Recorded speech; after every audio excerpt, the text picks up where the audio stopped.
Hi, good evening. അപ്പോ നമുക്ക് class തുടങ്ങാം. നെക്സ്റ്റ് ചാപ്റ്റർ ആണ് എന്നെടുക്കാൻ പോകുന്നത്. മൊഡ്യൂൾ 2 തന്നെ നെക്സ്റ്റ് ചാപ്റ്റർ ആണ്.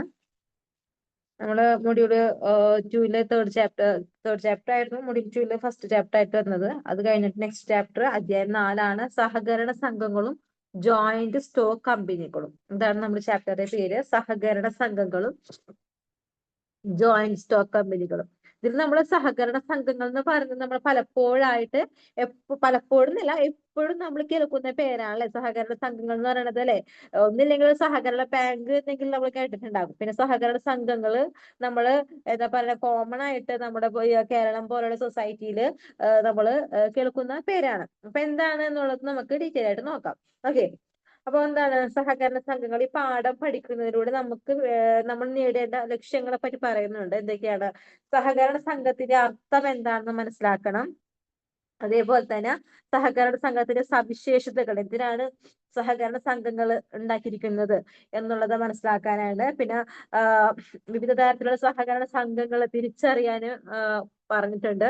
പിന്നെ അതിന്റെ ഗുണങ്ങൾ എന്താണ്, ദോഷങ്ങൾ എന്താണ്, അതിനെ പറ്റി അറിയാൻ.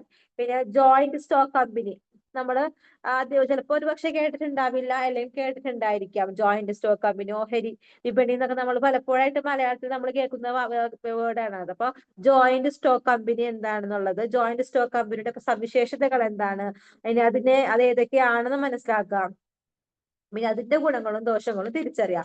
അപ്പൊ ഈ രണ്ട് ഘടകങ്ങളെ പറ്റിയാണ് നമുക്ക് പഠിക്കാനുള്ളത്. ഒന്ന് സഹകരണ സംഘങ്ങളും പിന്നെ അതിന്റെ ഗുണങ്ങളും ദോഷങ്ങളും, അതെന്തൊക്കെയാണ് ഏതൊക്കെയാണെന്ന് മനസ്സിലാക്കാൻ. നെക്സ്റ്റ് ജോയിന്റ് സ്റ്റോക്ക് കമ്പനികൾ, അതിന്റെ ഗുണങ്ങൾ ദോഷങ്ങൾ, ജോയിന്റ് സ്റ്റോക്ക് കമ്പനി എന്താണെന്ന് മനസ്സിലാക്കുക, അതിന്റെ സവിശേഷത മനസ്സിലാക്കുക. അതാണ് നമുക്ക് ഈ ചാപ്റ്ററിലൂടെ നമ്മൾ ഉദ്ദേശിക്കുന്നത്. എന്താണ് അതുപോലെ തന്നെ ബഹുരാഷ്ട്ര കമ്പനി, എന്താണ് ബഹുരാഷ്ട്ര കമ്പനി എന്നുള്ളത് കൂടി ഇത് മെൻഷൻ ചെയ്യുന്നുണ്ട്. അപ്പൊ എന്തായാലും നോക്കാം. എന്താണ് സഹകരണ സംഘം കൊണ്ട് അർത്ഥമാക്കുന്നത്? എന്താണ് സഹകരണ സംഘം? സഹകരണ സംഘം എന്ന് പറയുന്നത് ഒരു പരസ്പര സഹായത്തിലൂടെ സമൂഹത്തിലെ പാവപ്പെട്ടവർക്കും പൊതുവായ സാമ്പത്തിക ലക്ഷ്യങ്ങൾ നേടിയെടുക്കുന്നതിനായി പൊതുവായ ആവശ്യങ്ങളുള്ള വ്യക്തികളുടെ സ്വമേധയാലുള്ള കൂട്ടായ്മയാണ് സഹകരണ സംഘങ്ങൾ. എന്താണ് അല്ലെ, എല്ലാവരും സഹകരണ സംഘങ്ങളിൽ എല്ലാവരും എങ്ങനെയുള്ളവരായിരിക്കും? ഒരേ തൊഴിലിൽ ഏർപ്പെട്ടവരായിരിക്കും. ആ തൊഴിൽ ചെയ്യുന്നവരുടെ ഒരു കൂട്ടായ്മ, ചെറുകിട തൊഴിലുകളായിരിക്കും മിക്ക സഹകരണ സംഘങ്ങൾ എന്ന് പറയുന്നത്. എന്തായിരിക്കും? ചെറുകിട തൊഴിലാളികളുടെ സംഘടനകളായിരിക്കും. അവരെന്തിനാണ്? ഒരേ തൊഴിൽ ചെയ്യുകയാണെങ്കിൽ ആ തൊഴിലാളികൾ എല്ലാവരുടെയും കൂടി ചേർന്നിട്ട് അവർക്ക് പരസ്പരം സഹായിക്കുന്നതിന് വേണ്ടിയിട്ട് അവർ സ്വയം രൂപപ്പെടുത്തിയിട്ടുള്ള ഒരു സംഘടനയാണ് സഹകരണ സംഘടന എന്ന് പറയുന്നത്. അപ്പൊ ഈ സഹകരണ സംഘടനയിൽ എന്താണെന്ന് വെച്ചിട്ടുണ്ടെങ്കിൽ അവർക്കൊരു പരസ്പര സഹായം, അവർക്ക് എന്തെങ്കിലും അത്യാവശ്യം വരുമ്പോൾ അവർക്കൊരു പരസ്പര സഹായം ലഭ്യമാക്കുക എന്നുള്ളൊരു ഒറ്റ ലക്ഷ്യത്തോടു കൂടി. അവിടെ ലാഭം ഒന്നുമില്ല, പ്രോഫിറ്റ് ഇല്ല, ഇൻട്രസ്റ്റ് ഇല്ല, ഒന്നുമില്ല. പക്ഷെ ഒരു പരസ്പരം സഹായിക്കുക എന്നുള്ള രീതിയിൽ നമ്മളെല്ലാം ഒരേ വർഗമാണ്, അല്ലെങ്കിൽ നമ്മൾ ഒരേ വിഭാഗക്കാരാണ് എന്നുള്ള ഒറ്റ മനസ്സോടു കൂടി ഒരു കൂട്ടം ആളുകൾ ചേർന്ന് ഒരേ തൊഴിൽ ചെയ്യുന്ന ഒരു കൂട്ടം ആളുകൾ ചേർന്ന് രൂപപ്പെടുത്തിയിരിക്കുന്ന സംഘടനയാണ് സഹകരണ സംഘം എന്ന് പറയുന്നത്. ഉദാഹരണമായിട്ട് നമുക്കറിയാം, കൈത്തറി സംഘങ്ങളെ പറ്റി നമ്മൾ പലപ്പോഴായിട്ട് കേട്ടിട്ടുണ്ട്. എന്നാൽ കൈത്തറി എന്ന് പറഞ്ഞിട്ടുണ്ടെങ്കിൽ നമ്മള് വസ്ത്രനിർമ്മാണ മേഖലയിലെ കൈത്തറി സംഘങ്ങൾ അല്ലെ. അതേപോലെ തന്നെയാണ് തലപ്പായ എന്ന് പറയുമ്പോൾ ഇപ്പോ തലപ്പായ ഒക്കെ ഉണ്ടോന്ന് അറിയില്ല. തലപ്പായ മീൻസ് ഈ മറ്റേ എന്താ കൈതാടെ സംഭവങ്ങളൊക്കെ എടുത്ത് ഉണ്ടാക്കുന്ന പായ ഉണ്ടല്ലോ, തലപ്പായ. ആ തലപ്പായ നെയ്യുന്നവർക്ക് അവർക്കൊരു എന്തുണ്ടാകും, സംഘടനയുണ്ട്, തലപ്പായ സഹകരണ സംഘമുണ്ട്. അതുപോലെ തന്നെ തയ്യൽ അറിയുന്നവർക്കുള്ളതുണ്ട്, തയ്യൽ തൊഴിലാളികളുടെ സഹകരണ സംഘങ്ങളുണ്ട്. തുണി അടിക്കുന്നവർ, തയ്യൽ തൊഴിലാളികൾക്കുള്ള സഹകരണ സംഘങ്ങളുണ്ട്. ഹായ്, ഇതുവരെ കണ്ടിട്ടുണ്ടായില്ല? കേൾക്കുന്നില്ല? ഓക്കെ. ഞാൻ ഇന്നാണ് ജോയിൻ ചെയ്തേ. എനിക്ക് കുറച്ച് ദിവസം ഇച്ചിരി പണി, ആശുപത്രി കേസൊക്കെ ആയിരുന്നേ. അപ്പൊ ഇന്ന് എനിക്ക് ജോയിൻ ചെയ്യാൻ പറ്റിയ. പേരെന്താ? സിൽവി ഷാജു. സിൽവി ഷാജു. എവിടെന്നാ? ഞാൻ ചേരാനല്ലൂരിന്ന്, പെരുമ്പാവൂര് ചേരാനല്ലൂര്. ഓക്കെ ശരി. അപ്പൊ കണ്ടിന്യൂ ക്ലാസ് ശ്രദ്ധിച്ചോ? കണ്ടിന്യൂ ചെയ്യാം. ഓക്കെ ഓക്കെ, ശരി ശരി. ശരി. ക്ലാസ് ശ്രദ്ധിച്ചോ കേട്ടാ. ഓക്കെ. Okay okay. അപ്പൊ എന്താ പറഞ്ഞു സഹകരണ സംഘങ്ങളെ പറ്റി. അപ്പൊ ഈ സഹകരണ സംഘങ്ങൾ എന്ന് പറയുന്നത് എന്താണ്? ഒരേ തൊഴിൽ ചെയ്യുന്നവരുടെ ഒരു കൂട്ടായ സംഘടനയാണ് സഹകരണ സംഘം. അവിടെ നമ്മൾ നേരത്തെ പറഞ്ഞ പോലെ വ്യാപാരത്തിലും വാണിജ്യത്തിലും വ്യവസായങ്ങളിലുമുള്ള ലാഭങ്ങളൊന്നുമില്ല. പകരം ആ തൊഴിൽ ചെയ്യുന്നവരുടെ പരസ്പര സഹായത്തിന് വേണ്ടിയിട്ട് നിലകൊള്ളുന്ന ഒരു സംഘടന, സഹകരിച്ച് കൊണ്ട് നിലകൊള്ളുന്ന, പരസ്പര സഹകരണത്തിലൂടെ പരസ്പരം സഹായിച്ച് നിലകൊള്ളുന്ന ഒരു സംഘടന എന്നുള്ളത് കൊണ്ടാണ് അതിന് സഹകരണ സംഘടന എന്നുള്ള പേര് തന്നെ വന്നിരിക്കുന്നത്. അപ്പൊ അതിന് ഉദാഹരണമായിട്ട് നമുക്ക് നമ്മുടെ നാട്ടിലെ തന്നെ സഹകരണ സംഘടനകൾ എടുത്ത് നോക്കുമ്പോൾ കൈത്തറി വ്യവസായങ്ങളായാലും മറ്റേ തഴപ്പായ അസോസിയേഷന്, അതുപോലെ തന്നെ തയ്യൽ തൊഴിലാളികൾ, അപ്പൊ ഓരോ പ്രദേശത്തിന് അതിനനുസരിച്ചിട്ടുള്ള എന്തായിരിക്കും പ്രാദേശികമായിട്ട് തൊഴിലുകൾ ഉണ്ടായിരിക്കും അല്ലെ. ചില സ്ഥലങ്ങളിൽ ഈ പറഞ്ഞോണം തണുപ്പായ അവൈലബിൾ ആയിട്ടുള്ള മെറ്റീരിയൽസ് ലഭ്യമായ സ്ഥലങ്ങളിൽ അതിന്റെ തൊഴിലായിരിക്കും കൂടുതൽ ഉണ്ടാകുന്നത്. കൈത്തറിയുമായി ബന്ധപ്പെട്ട റിസോഴ്സസ്, വിഭവങ്ങളാണ് നമുക്ക് ലഭ്യമാകുന്ന പ്രദേശമാണെങ്കിൽ അതുമായി ബന്ധപ്പെട്ട ജോലി ചെയ്യുന്നവരായിരിക്കും കൂടുതലുള്ളത്. മത്സ്യബന്ധനവുമായി ബന്ധപ്പെട്ട് ജോലി ചെയ്യുന്നവരായിരിക്കും ചില മേഖലയിൽ കൂടുതലുള്ളത്. കർഷകർ ഒരുപാട് ചില മേഖലകളിൽ കർഷകര തൊഴിലാളികളായിരിക്കും കൂടുതലായിട്ടുള്ളത്. അപ്പൊ എല്ലാവർക്കും അങ്ങനെ പർട്ടിക്കുലർ ജോലി ചെയ്യുന്നവർ, പ്രത്യേക തരത്തിലുള്ള ഒരു സെയിം ജോലി ചെയ്യുന്നവരുടെ ഒരു കൂട്ടായ്മയാണ് സഹകരണ സംഘം എന്നുകൊണ്ട് അർത്ഥമാക്കുന്നത്. ഓക്കെ. സ്വയം സഹായം എന്ന പോലെ പരസ്പര സഹായം എന്ന തത്വത്തിന്റെ അടിസ്ഥാനത്തിലാണ് പ്രവർത്തിക്കുന്നത്. ലാഭം നേടാൻ വേണ്ടിയല്ല ഇത് രൂപീകരിച്ചിരിക്കുന്നത്. ഏതാനും വ്യക്തികൾ ഒരു കൂട്ടായ്മ എന്ന നിലയിൽ മുന്നോട്ട് വരികയും അവരുടെ വ്യക്തിത്വ വിഭവങ്ങൾ ശരിയായ രീതിയിൽ സമന്വയിപ്പിച്ച് അത് പരമാവധി കാര്യക്ഷമമായി ഉപയോഗപ്പെടുത്തി അതിൽ നിന്നുണ്ടാവുന്ന നേട്ടങ്ങൾ പങ്കിടുകയും ചെയ്യുന്നു. ഈ സഹകരണ സംഘങ്ങളൊക്കെ വഴി ഇപ്പൊ ഫോർ എക്സാമ്പിൾ ഇപ്പൊ നമ്മൾ പറഞ്ഞിട്ട് തഴപ്പായ അല്ലെങ്കിൽ ഇപ്പൊ എന്തെങ്കിലും കാർഷിക വിളകളായിരിക്കട്ടെ, അതാണെങ്കിൽ പോലും നമ്മൾക്ക് എന്ത് ചെയ്യാം, നമ്മൾ ഉണ്ടാക്കുന്ന കാർഷിക വിളയാണെങ്കിൽ നമുക്കത് കളക്ട് ചെയ്തിട്ട് ഈ കൊള്ള നഷ്ടത്തിനൊന്നും വിൽക്കാണ്ട് നമ്മുടെ സഹകരണ സംഘത്തിൽ തന്നെ കൊണ്ടുവന്നിട്ട് അതിനൊരു വലിയൊരു മാർക്കറ്റ് നമുക്ക് കണ്ടെത്തിയിട്ട് അതുകൊണ്ട് നമുക്ക് നല്ലൊരു മാർക്കറ്റിൽ നമുക്കത് വിൽക്കാനായിട്ട്, അപ്പൊ നമുക്ക് അവിടുത്തെ ന്യായമായിട്ടുള്ള ഒരു വില കിട്ടും. കാരണം ബൾക്കായിട്ടുള്ള ഒരു പ്രോഡക്റ്റുകൾ നമ്മുടെ കൂട്ടായ്മയിൽ എത്തരുത്. നമ്മുടെ ഒരാളുടെ പ്രോഡക്റ്റ് മാത്രമല്ല അവിടെ വരുന്നത്, ഒരു കൂട്ടം ആളുകളുടെ ഉൽപ്പന്നങ്ങൾ ആ സംഘത്തിലെത്തുകയാണ്. ആ ഒരു കൂട്ടം ആളുകളുടെ ഉൽപ്പന്നങ്ങൾ ആ സംഘത്തിലെത്തുമ്പോൾ ഇത്രയും ഒരു വലിയൊരു വിഭവത്തിന് മാർക്കറ്റില് നമുക്ക് നല്ല ന്യായമായിട്ടുള്ളൊരു വില പറഞ്ഞ് വാങ്ങിച്ചെടുക്കാൻ സാധിക്കുകയും നമുക്ക് അത് ഉൽപ്പാദിപ്പിക്കുന്നവർക്ക് എന്ത് കിട്ടും, ലാഭം ലഭിക്കുകയും ചെയ്യുന്നു. ഓക്കെ.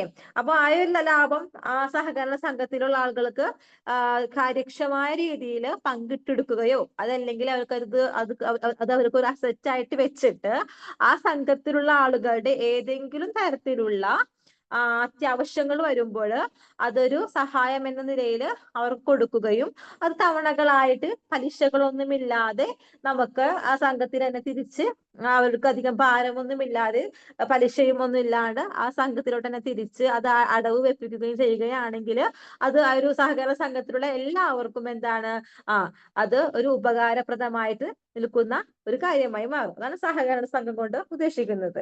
ഇനി ഉപഭോക്തൃ സഹകരണ സംഘം ഏറ്റെടുക്കുന്ന പ്രവർത്തികൾ ഏതെല്ലാം എന്നാണ് ചോദിച്ചിരിക്കുന്നത്. എന്താണ് ഉപഭോക്തൃതം എന്ന് പറയുന്നത്? ഉപഭോക്തൃതം എന്ന് പറയുമ്പോൾ നമുക്ക് ഇംഗ്ലീഷിൽ നമ്മൾ പലപ്പോഴും കേട്ടിട്ട് കൺസ്യൂമേഴ്സ്, വസ്തു ഉപയോഗിക്കുന്നവരെയാണ് ഉപഭോക്തൃതം എന്ന് പറയുന്നത്. അപ്പൊ ഒരു സാധനം കടയിൽ നിന്ന് ഞാനൊരു സോപ്പ് വാങ്ങിച്ചു, സോപ്പ് ഉണ്ടാക്കുന്നവൻ വേറെയാണ്, പക്ഷെ ആ സോപ്പ് ഉണ്ടാക്കിയിട്ട് ഞാൻ തന്നെയല്ല അത് ഉപയോഗിക്കുന്നത്.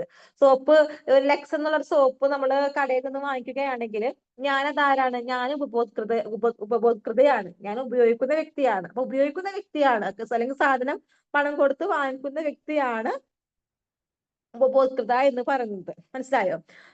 അപ്പൊ ഉപഭോക്തൃത എന്ന് പറയുന്നത് സാധനങ്ങൾ പണം കൊടുത്ത് അത് വാങ്ങിച്ച് ഉപയോഗിക്കുന്ന വ്യക്തിയാണ് ഉപഭോക്തൃത എന്ന് പറയുന്നത്. ഓക്കെ. അപ്പൊ ഉപഭോക്തൃ സഹകരണ സംഘം ഏറ്റെടുക്കുന്ന പ്രവർത്തികൾ ഏതെല്ലാം?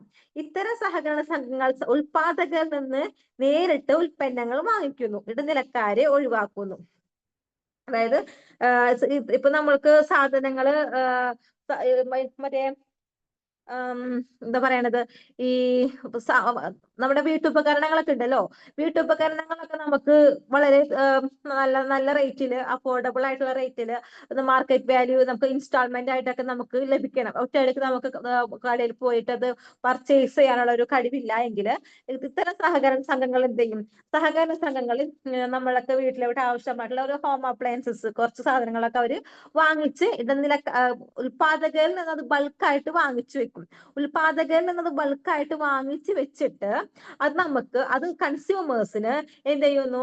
ന്യായമായ വിലയില് നമുക്ക് അത് ഇടനിലക്കാരില്ലാതെ തരുന്നു. ഇതാണ് എന്ത് ഉപഭോക്തൃ സഹകരണ സംഘങ്ങൾ ഏറ്റെടുക്കുന്ന പ്രവൃത്തി എന്ന് പറയുന്നത്. ഇത്തരം സഹകരണ സംഘങ്ങൾ ഉൽപാദകരിൽ നിന്ന് നേരിട്ട് സാധനങ്ങൾ വാങ്ങിച്ചിട്ട് ഇടനിലക്കാരെ ഒഴിവാക്കുകയാണ്. അവർ ഉൽപാദകരിൽ നേരിട്ട് സാധനം പർച്ചേസ് ചെയ്യുന്നു. ആ പർച്ചേസ് ചെയ്യുന്ന സാധനം നേരിട്ട് കസ്റ്റമേഴ്സിന്റെ കയ്യിൽ തന്നെ കൊടുക്കുകയാണ്. അവിടെ വേറെ ഇടനിലക്കാരൊന്നും ഇല്ലാതെ നമുക്ക് തന്നെ ആ ഒരു കൊള്ളലാഭങ്ങളൊന്നും ഈടാക്കാതെ തന്നെ നമുക്ക് സാധനങ്ങൾ എത്തിക്കുന്നത്. ഇനി സഹകരണ സംഘത്തിന്റെ സവിശേഷതകൾ എന്തെല്ലാമെന്ന് ചോദിച്ചിട്ടുണ്ട്. എന്തൊക്കെയാണ് സഹകരണ സംഘത്തിന്റെ സവിശേഷതകള്? സ്വമേധയാ സംഘടിക്കൽ, തുറന്ന അംഗത്വം, നിയമപരമായ പ്രത്യേക നിലനിൽപ്പ്, സമ്പത്തിന്റെ ഉറവിടം, സേവന ലക്ഷ്യം, വോട്ടവകാശം. ഓക്കെ, അപ്പൊ എന്തൊക്കെയാണ് സവിശേഷതകൾ? സ്വമേധയാ സംഘടിക്കല്, ഒരാൾക്ക് അയാളുടെ ഇഷ്ടാനുസരണം ആ സംഘത്തിൽ ചേരാൻ കഴിയും. നമുക്ക് ആരും നിർബന്ധിച്ചൊന്നും ചേർത്തേണ്ട കാര്യമില്ല. ഇഷ്ടമുണ്ടെങ്കിൽ ചേരാം, ഇഷ്ടമില്ലെങ്കിൽ ചേരാതിരിക്കാം. നമ്മൾ ചേരുന്ന ഒരു അംഗമാണെങ്കിൽ നമുക്ക് അതിൽ നിന്ന് സഹായങ്ങൾ കൈപ്പറ്റാനായിട്ട് സാധിക്കും. മനസ്സിലായില്ലേ? നമ്മൾ ഒരു അംഗമാണ് എങ്കിൽ നമുക്കൊരു അത്യാവശ്യം വരുമ്പോൾ പല സഹകരണ സംഘങ്ങളും കൊടുക്കുന്നുണ്ട്. അവരുടെ മക്കളുടെ വിവാഹങ്ങൾ വരുമ്പോൾ, അല്ലെങ്കിൽ അവരുടെ വിദ്യാഭ്യാസപരമായ കാര്യങ്ങളൊക്കെ വരുമ്പോൾ പല സഹകരണ സംഘങ്ങളും അവർക്ക് ആവശ്യമായുള്ള സഹായങ്ങളൊക്കെ അതിൽ അംഗങ്ങളുടെ മക്കൾക്ക് ലഭ്യമാക്കി കൊടുക്കുന്നുണ്ട്. ഇപ്പൊ അസുഖങ്ങൾ വരികയാണെങ്കിൽ, വിവാഹപരമായ കാര്യങ്ങൾ, മക്കളുടെ വിദ്യാഭ്യാസപരമായ കാര്യങ്ങൾ, അവർക്ക് ഏതെങ്കിലും തരത്തിലുള്ള ഡിസാസ്റ്റേഴ്സ്, ദുരിതങ്ങൾ വരുമ്പോഴൊക്കെ നമുക്ക് എന്താണ്, ഇത്തരം സഹകരണ സംഘങ്ങളിൽ അംഗങ്ങളാണെങ്കിൽ ആ സഹകരണ സംഘങ്ങൾ വഴി സഹായങ്ങൾ ലഭിക്കും. ഇനി ഇപ്പൊ നിർബന്ധമൊന്നും ഇല്ലാത്തത് കൊണ്ട് തന്നെ അതിലിപ്പോ ഇന്ന ജോലി ചെയ്യുന്ന ആള് എല്ലാവരും അതിന് നിർബന്ധമായി പങ്കാളി ആവണമെന്നുള്ള നിർബന്ധമില്ലാത്തത് കൊണ്ട് തന്നെ ഇനിയിപ്പൊ പങ്കാളിയാണെങ്കിൽ നമുക്കിനി വേണ്ട, ഇനി അതിന് മുന്നോട്ട് പോകാൻ താല്പര്യമില്ല എങ്കിൽ നമുക്ക് സ്വമേധയാ പിരിഞ്ഞ് പോവുകയും ചെയ്യാം. ഇനി തുറന്ന അംഗത്വമാണ്, ആർക്ക് വേണമെങ്കിൽ ഇതിൽ അംഗമാകാം. അതിൽ യാതൊരു പ്രത്യേക തരത്തിലുള്ള ഒരു ക്രൈറ്റീരിയ ഒന്നും ഇല്ല, ജാതിയില്ല, മതമില്ല, ലിംഗമില്ല, ഒന്നുമില്ല. നമുക്ക് ഏത് സെയിം തൊഴിലാണോ ചെയ്യുന്നത്, അതിന്റെ സഹകരണ സംഘമാണോ, നമുക്കതിന് അംഗമാകാനായിട്ട് സാധിക്കും. പിന്നെ നിയമപരമായ പ്രത്യേക നിലനിൽപ്പുണ്ട്. ഓരോ സഹകരണ സംഘങ്ങളും ഒരു പ്രത്യേക ചട്ടക്കൂടിനുള്ളിൽ, അത് നിയമപരമായിട്ടുള്ള ആക്ട് പ്രകാരമാണ് നിലവിൽ വന്നിരിക്കുന്നത്. ഇപ്പോൾ ഇവിടെ ഇന്ത്യൻ സഹകരണ നിയമം 1912 പ്രകാരമാണ് രജിസ്റ്റർ ചെയ്തിരിക്കുന്നത്. ഇപ്പം നിലവിലുള്ള സഹകരണ സംഘങ്ങളെല്ലാം തന്നെ 1912 രജിസ്റ്റർ ചെയ്തിരിക്കുന്ന നിയമപ്രകാരമാണ് പോയിക്കൊണ്ടിരിക്കുന്നത്. ആ സമയത്ത് ഉണ്ടാക്കിയിരിക്കുന്ന നിയമാവലികൾക്കനുസരിച്ചാണ് ഇപ്പോഴത്തെ സഹകരണ സംഘങ്ങളുടെ എല്ലാ കാര്യങ്ങളും. ഇപ്പൊ സഹകരണ സംഘങ്ങൾ ഫോം ചെയ്യുമ്പോൾ അത് നമുക്ക് ഇഷ്ടമുണ്ടെങ്കിൽ ചേർന്നാൽ മതി, ഇഷ്ടമില്ലെങ്കിൽ ചേരണ്ട. പക്ഷേ ഒരു സഹകരണ സംഘം ഫോം ചെയ്യുമ്പോൾ അത് പാലിക്കപ്പെടേണ്ട കുറച്ച് കാര്യങ്ങളുണ്ട്. ആ പാലിക്കപ്പെടേണ്ട കാര്യങ്ങൾ 1912 നിയമത്തിന്റെ അടിസ്ഥാനത്തിൽ ആ സമയത്ത് രജിസ്റ്റർ ചെയ്ത പ്രകാരമാണ് ഇപ്പോഴും ഈ സഹകരണ സംഘങ്ങളുടെ നിയമവ്യവസ്ഥകളെല്ലാം മുന്നോട്ട് പോയിക്കൊണ്ടിരിക്കുന്നത്. പിന്നെ സമ്പത്തിന്റെ ഉറവിടം എന്ന് പറയുന്നത് അംഗങ്ങളിൽ നിന്ന് വായ്പകളും സർക്കാർ ഗ്രാന്റുകളുമാണ് സമ്പത്തിന്റെ ഉറവിടം. സർക്കാർ ഗ്രാന്റ് കൊടുക്കുന്നുണ്ട്, മൊത്തമായ പണമല്ല. ഈ ഒരു പ്രത്യേക തൊഴിൽ ചെയ്യുന്ന എല്ലാ കൂട്ടരെയും സംഘടിപ്പിച്ചുകൊണ്ട് അവരുടെ ഉന്നമനത്തിനായി, അവര് പുരോഗതിയിലോട്ട് വരുന്നതിന് വേണ്ടിയിട്ട് സർക്കാർ ചെറിയ ചെറിയ ഗ്രാന്റുകളെല്ലാം തന്നെ ഈ സഹകരണ സംഘങ്ങൾക്ക് നൽകുന്നുണ്ട്. പിന്നെ സേവന ലക്ഷ്യം എന്ന് പറയുന്നത് പ്രധാന ലക്ഷ്യം അംഗങ്ങൾക്ക് സേവനം നൽകുക എന്നുള്ളതാണ്. പിന്നെ വോട്ടവകാശം, ഓരോരുത്തർക്കും ഓരോ വോട്ട്, എല്ലാവർക്കും ഓരോ വോട്ട് ഉണ്ട്. ആ വോട്ട് അനുസരിച്ചാണ് വോട്ടവകാശം. വോട്ടവകാശം എന്ന് പറയുമ്പോൾ ആ അംഗത്തിലോട്ട് 100 പേരുണ്ടെങ്കിൽ, ആ സഹകരണ സംഘത്തിൽ 100 പേരുണ്ടെങ്കിൽ പലരും പല രാഷ്ട്രീയ ആശയങ്ങൾ പിൻപറ്റുന്നവരായിരിക്കും. അപ്പൊ ഓരോ സഹകരണ സംഘത്തിന്റെയും ഭരണപരമായിട്ടുള്ള കാര്യങ്ങൾ നോക്കുകയാണെങ്കിൽ പല സഹകരണ സംഘങ്ങളും പല രാഷ്ട്രീയ പാർട്ടികളുടെയും മേധാവിത്വത്തിൽ അതിലാണ് മുന്നോട്ട് പോയിക്കൊണ്ടിരിക്കുന്നത്. ഇപ്പൊ ഒരു വോട്ടവകാശം വെക്കുകയാണെങ്കിൽ ഇപ്പൊ നിലവിൽ ഇപ്പോ ഈ തലപ്പായുടെ ഒക്കെ വരുമ്പോഴൊക്കെ ആണെങ്കിൽ ഈ വോട്ടവകാശം വെച്ച് വോട്ട് വെച്ചിട്ടൊക്കെ ആയിക്കോളും അതിന്റെ ഒരു ആ ബോർഡ് ഒരു സഹകരണ സംഘത്തിന് ഒരു ബോർഡ് ഉണ്ടാകുമല്ലോ. ആ ബോർഡ് ആരാണ് നയിക്കേണ്ടതെന്ന് നോക്കുന്നത് ഈ വോട്ടവകാശത്തിന്റെ അടിസ്ഥാനത്തിലൊക്കെയാണ്. ഇനി അടുത്തത് ഉപഭോക്തൃ സഹകരണ സംഘത്തിനും ഉൽപാദക സഹകരണ സംഘത്തിനും 2 ഉദാഹരണം നൽകുക എന്ന് പറഞ്ഞിട്ടുണ്ട്. ഉപഭോക്തൃ സഹകരണ സംഘമുണ്ട്, ഉൽപാദക സഹകരണ സംഘമുണ്ട്. അതിന് 2 ഉദാഹരണങ്ങൾ നൽകുക. ഇനി ഉപഭോക്തൃ സഹകരണ സംഘം എന്ന് പറയുമ്പോൾ കേന്ദ്രീയ ഭണ്ഡാർ, അപ്പന ബസാർ, സൂപ്പർ ബസാർ എന്നിവയൊക്കെയാണ് ഉപഭോക്തൃ സഹകരണ സംഘം എന്ന് പറയുന്നത്. ഇത് നമുക്ക് ഇന്ത്യയിൽ മൊത്തത്തിൽ നോക്കുമ്പോൾ കാണുന്ന എന്താണ് സംഘങ്ങളാണ് ഈ ഉപഭോക്തൃ സഹകരണ സംഘം എന്ന് പറയുമ്പോൾ. അതായത് നമ്മളിപ്പോ ഈ നേരത്തെ പറഞ്ഞ കൈത്തറി പോലെയുള്ള സംഘങ്ങളൊക്കെ നമുക്ക് നമ്മുടെ കേരളത്തില് ഉദാഹരണമായിട്ട് നമുക്ക് പെട്ടെന്ന് മനസ്സിലാവുന്ന തരത്തിൽ ഉള്ള ഉദാഹരണം എടുക്കുകയാണെങ്കിൽ കേരളത്തിലെ കൈത്തറി വ്യവസായങ്ങളെല്ലാം തന്നെ എന്താണ് ഉപഭോക്തൃ സഹകരണ സംഘമാണ്. കേരളത്തിലെ കൈത്തറി വ്യവസായം എന്ന് പറയുന്നത് അല്ലെങ്കിൽ കൈത്തറി വ്യവസായ സഹകരണ സംഘം എന്ന് പറയുന്നത് ഉപഭോക്തൃ സഹകരണ സംഘത്തിന് ഉദാഹരണമാണ്. ഇനി ഉൽപാദക സഹകരണ സംഘത്തിന് ഉദാഹരണം ടെക്സ്റ്റ് ബുക്കിൽ കൊടുത്തിരിക്കുന്നത് കൈത്തറി സംഘങ്ങളായ ആപ്കോ, ബയാനിക, ഹരിയാന ഹാൻഡ്ലൂം തുടങ്ങിയവയൊക്കെ ഉൽപാദക സഹകരണ സംഘങ്ങളാണ്. അതേപോലെ തന്നെ നമുക്ക് ടാറ്റാറിലെ അത് ജോയിന്റ് സ്റ്റോക്ക് കമ്പനിയാണോ, സോറി, ഉൽപാദക സഹകരണ സംഘങ്ങൾ ഇതൊക്കെ നമ്മൾ ഇന്ത്യ ബേസ്ഡ് ആയിട്ടുള്ള ഉദാഹരണങ്ങളാണ് ഇതിൽ കൊടുത്തിരിക്കുന്നത്. ഓൾ ഇന്ത്യ ബേസ്ഡ് ആയിട്ടുള്ള ഉദാഹരണങ്ങളാണ് ഇതിൽ കൊടുത്തിരിക്കുന്നത്. നമുക്ക് ഇത് തന്നെയായിരിക്കും ക്വസ്റ്റ്യൻ, 1 വേർഡ് ആയിട്ടൊക്കെ ആയിക്കോളും ക്വസ്റ്റ്യൻസ് വരുന്നത്. ഇത് തന്നെയായിരിക്കും നമുക്ക് ഒന്നോ രണ്ടോ പഠിച്ചു വെച്ചിട്ടുണ്ടെങ്കിൽ നമുക്ക് ആൻസർ ആയിട്ട് കൊടുക്കാൻ ഇതായിരിക്കും കുറച്ചും കൂടി എളുപ്പമായിട്ട് വരുന്നത്. നെക്സ്റ്റ് വൺ, മിതവ്യ വായ്പാ സംഘം എന്നതുകൊണ്ട് അർത്ഥമാക്കുന്നത് എന്ത്? മിതവ്യ വായ്പാ സംഘം എന്നതുകൊണ്ട് അർത്ഥമാക്കുന്നത് എന്ത്? അംഗങ്ങൾക്ക് സഹായം നൽകുക എന്ന ഉദ്ദേശത്തോടു കൂടി രൂപീകരിക്കുന്ന സംഘങ്ങളെയാണ് മിതവ്യ വായ്പാ സംഘം എന്ന് പറയുന്നത്. അംഗങ്ങൾക്ക് സഹായം നൽകുക, അതിൽ അംഗങ്ങൾക്ക് സഹായം നൽകുക എന്ന ഉദ്ദേശത്തോടു കൂടി രൂപീകരിക്കുന്ന സംഘങ്ങളെ തന്നെയാണ് നമ്മൾ നേരത്തെ പറഞ്ഞ പോലെ തന്നെ ഒരു അംഗം എന്താ നമ്മുടെ പ്രാദേശികമായിട്ടുള്ള സ്ത്രീ ശക്തി കുടുംബശ്രീ അല്ല കേട്ടോ, കുടുംബശ്രീ ഐഡിയിൽ തന്നെ വരുത്താം. സ്ത്രീ ശക്തി എന്നൊക്കെ പറഞ്ഞു, പിന്നെ പുരുഷ ശക്തി, അങ്ങനെയൊക്കെ ഉള്ള കുറെ സംഘടനകളൊക്കെ ഉണ്ടല്ലോ. അപ്പൊ ആ സംഘങ്ങളിലുള്ള ആളുകൾക്ക് പരസ്പരം വായ്പ നൽകുക, ഒരു നിശ്ചിത എമൗണ്ട് വെച്ച് ആ സംഘങ്ങളിലുള്ള ആളുകൾ ഓരോ ആഴ്ചകളിലോ മാസങ്ങളിലോ പിരിച്ചുകൊണ്ട് ആ സംഘത്തിന് ഒരു ഫണ്ട് രൂപീകരിക്കുകയും ആ ഫണ്ട് ആ സംഘത്തിലെ ആളുകൾക്ക് എന്തെങ്കിലും അത്യാവശ്യമായിട്ട് വരുമ്പോൾ ആ മുഴുവനുമായിട്ടുള്ള ഒരു ഫണ്ട് പ്രത്യേകിച്ച് ഇൻട്രസ്റ്റുകളൊന്നും കൂടാണ്ട്, പലിശകളൊന്നും കൂടാണ്ട് ആ അംഗങ്ങളെ സഹായിക്കുന്ന ഒരു രീതിയാണത്. ഇനി ഇതിലും അതും ഒരു സ്വമേധയാലുള്ള സംഘടനയാണ്, ജനാധിപത്യപരമായ നിയന്ത്രണമാണ്, തുറന്ന അംഗത്വമാണ്, തട്ടുകാരുടെ ലാഭം ഒഴിവാക്കപ്പെടുന്നു, പരിമിതമായ ബാധ്യത. ഇതൊക്കെയാണ് ആ മിതവ്യ സഹകരണ സംഘത്തിന്റെ ഗുണങ്ങളായിട്ട് വരുന്നത്. ഇനി സഹകരണ സംഘത്തിന്റെ ന്യൂനതകൾ എന്തെല്ലാം എന്ന് ചോദിച്ചിട്ടുണ്ട്. എന്താണ് സഹകരണ സംഘത്തിന് ന്യൂനതകൾ? പ്രത്യേകിച്ച് ലാഭങ്ങളൊന്നും ഇല്ല അതിന്. പ്രത്യേകിച്ച് നമുക്ക് ആർക്കും സർക്കാരിനാണെങ്കിലും അതിനെ ആ വിഭാഗത്തെ മുന്നോട്ട് കൊണ്ടുവരിക എന്നല്ലാതെ അതിന് പ്രത്യേകിച്ച് ലാഭങ്ങളൊന്നും ഇല്ലാത്തത് കൊണ്ട് തന്നെ പ്രോത്സാഹനം വളരെ കുറവായിരിക്കും. ലാഭം നേടുക എന്ന ലക്ഷ്യമില്ലാത്തത് കൊണ്ട് അംഗങ്ങൾ ഉത്സാഹത്തോടു കൂടി ജോലി ചെയ്യുന്നില്ല. അതിന് പരസ്പര സഹായം മാത്രമേ ഉള്ളൂ അല്ലെ. അവിടെ ഒരു നമ്മള് നമ്മളെ ഒരു സംഘത്തിൽ നിന്നു എന്നുള്ളത് കൊണ്ട് അവിടെ നിന്ന് നമുക്ക് ലാഭങ്ങളൊന്നും കിട്ടുന്നില്ല. പകരം എന്തെങ്കിലും അത്യാവശ്യങ്ങൾ വരുമ്പോൾ പരസ്പരം ഒരു സഹായിക്കാനുള്ള ഒരു സംഘടന നിലനിൽക്കുന്നത് കൊണ്ട് തന്നെ അതിനെന്തുണ്ട്, പ്രത്യേകിച്ച് പ്രോത്സാഹനം ഒന്നുമില്ല എന്നാണ് പറയുന്നത്. പിന്നെ പരിമിതമായ മൂലധനം, മെജോറിറ്റി സഹകരണ സംഘങ്ങളെല്ലാം തന്നെ ചെറുകിട തൊഴിലാളികളുമായി ബന്ധപ്പെട്ട സഹകരണ സംഘങ്ങളായതുകൊണ്ട് തന്നെ പരിമിതമായ മൂലധനമായിരിക്കും.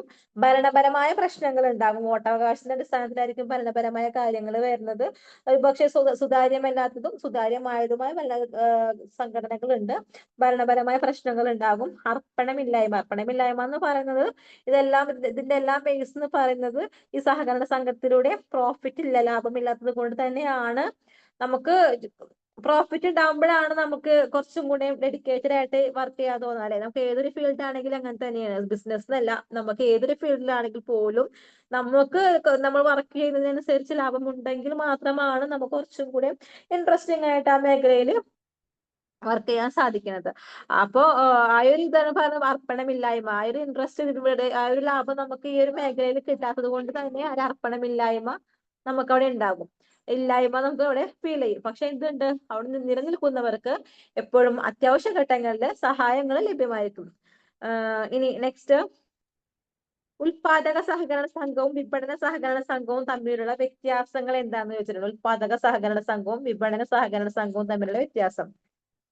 ചെറുകിട ഉൽപാദകർക്ക് ആവശ്യമായ അസംസ്കൃത പദാർത്ഥങ്ങൾ, ഉപകരണങ്ങൾ, യന്ത്ര സാമഗ്രികൾ, മറ്റു ഉപകരണങ്ങൾ എന്നിവ ലഭ്യമാക്കുക വഴി ഉൽപാദകരുടെ താല്പര്യങ്ങൾ സംരക്ഷിക്കുന്നതിനായി രൂപീകരിക്കുന്ന സംഘടനകളാണ് ഉൽപാദക സഹകരണ സംഘങ്ങൾ. അതായത് ചെറുകിട ഉൽപാദകർക്ക് ആവശ്യമായിട്ടുള്ള അസംസ്കൃത വസ്തുക്കൾ, അതായത് അവര് എന്ത് പ്രോഡക്റ്റ് ആണോ നിർമ്മിക്കുന്നത് അതിനാവശ്യമായിട്ടുള്ള വസ്തുക്കളെയാണ് അസംസ്കൃത വസ്തുക്കൾ എന്ന് പറയുന്നത്. നമ്മൾ ഏതൊരു പ്രോഡക്റ്റിനും നമ്മൾ ഇപ്പൊ ഒറ്റയടിക്ക് പ്രോഡക്റ്റ് ഉണ്ടാവില്ല അല്ലെ, അതല്ല, ഒരുപാട് വിഭവങ്ങൾ, ഒരുപാട് മെറ്റീരിയൽസ് കൂടി ചേരുമ്പോഴാണ് ഒരു പ്രോഡക്റ്റ് ആയിട്ട് മാറുന്നത്. അപ്പൊ ചെറുകിട ഉൽപാദകർക്ക് ആവശ്യമായിട്ടുള്ള അസംസ്കൃത പദാർത്ഥങ്ങൾ, ഉപകരണങ്ങൾ, യന്ത്ര സാമഗ്രികൾ, മറ്റു ഉപകരണങ്ങൾ എന്നിവ ലഭ്യമാക്കുക വഴി ഉൽപാദകരുടെ താല്പര്യങ്ങൾ സംരക്ഷിക്കുന്നതിനായി രൂപീകരിക്കുന്ന സംഘടനകളാണ് ഉൽപാദക സഹകരണ സംഘടനകൾ. ഇപ്പൊ ഒരു എക്സാമ്പിൾ ആയിട്ട് നമുക്ക് കൈത്തറി എന്താ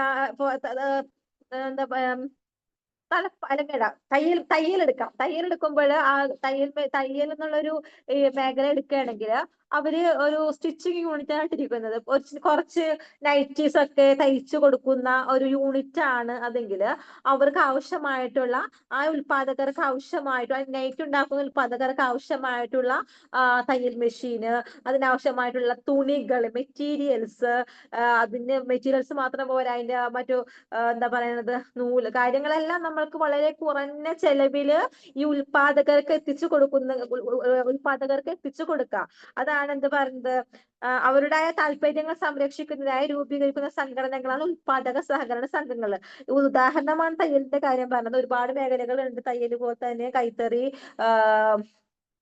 തഴപ്പായ, കാർഷിക മേഖല, മത്സ്യബന്ധന മേഖല, ഓട്ടോറിക്ഷ തൊഴിലാളി യൂണിയൻ, അങ്ങനെ അങ്ങനെ അങ്ങനെ എല്ലാ മേഖലയിലും ഓരോ തൊഴിലാളി സംഘടനകളുണ്ട്. ഇപ്പൊ സഹകരണ സംഘത്തിൽ രണ്ട് ഉദാഹരണം പറഞ്ഞത്, ഓട്ടോറിക്ഷ ആ കാര്യങ്ങൾ, സഹകരണ സംഘത്തിൽ ഉദാഹരണം പറയണം.